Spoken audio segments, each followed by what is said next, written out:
पहलगाम हल्ल्यातील दहशतवादी श्रीलंकेमध्ये पळाल्याची माहिती सूत्रांनी दिलेली आहे। पहलगाम दहशतवादी हल्ल्यामध्ये सहभागी असलेले 6 संशयित चेन्नईहून विमानाने आल्याची माहिती भारताने दिली।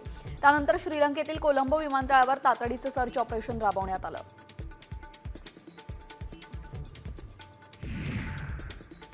पंतप्रधान मोदींनी दहशतवाद्यांना पाठिंबा देणाऱ्यांना कडक इशारा दिलेला आहे। आम्ही दहशतवाद्यांवर आणि त्यांच्या समर्थकांवर कठोर कारवाई आणि निर्णायक कारवाई करण्यास वचनबद्ध आहोत आणि दहशतवाद्यांना मदत करणाऱ्यांना सोडणार नाही। सीमापार देशातील नेत्यांनी दहशतवादाविरुद्धच्या आमच्या लढाईमध्ये पाठिंबा दिलेल्या पाठिंब्याबद्दल आम्ही त्यांचे आभार मानतो असं मोदी म्हणतात। भारत सरकारने आता पाकिस्तानची आर्थिक कोंडी करण्यास सुरुवात केलेली आहे। पाकिस्तानमधून हवाई आणि भूपृष्ठ मार्गाने येणाऱ्या सर्व प्रकारचे टपाल आणि पार्सल्सची देवाणघेवाण स्थगित करण्याचा निर्णय घेण्यात आलेला आहे। भारत सरकारच्या दळणवळण मंत्रालयाने हा महत्त्वाचा निर्णय घेतलाय।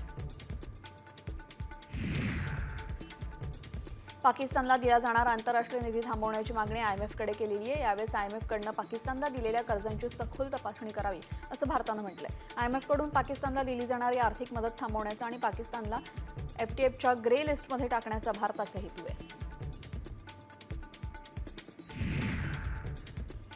पाकिस्तानला धडा शिकवण्यासाठी हल्ल्याची वेळ आलीच तर गंगा एक्सप्रेसवेवरनं लढाऊ विमानं झेपावू शकतात। त्यासाठी प्रात्यक्षिक यशस्वीपणे पार पडलेले दिवस आणि रात्र दोन्ही प्रकारच्या ऑपरेशन तयारीची चाचणी घेण्यात आली। कमी उंचीवरील फ्लायपास्ट विविध लँडिंग टेक ऑफ तंत्रांनी रोमांचक शो बनवला।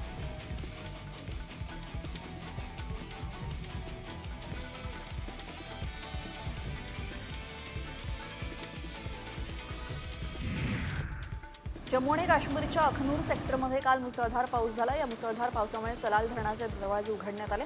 सलाल धरणातून भारताने चिनाब नदीमध्ये पाणी सोडलं, त्यामुळे पाकिस्तानमध्ये पूरसदृश्य परिस्थिती निर्माण झालेली आहे।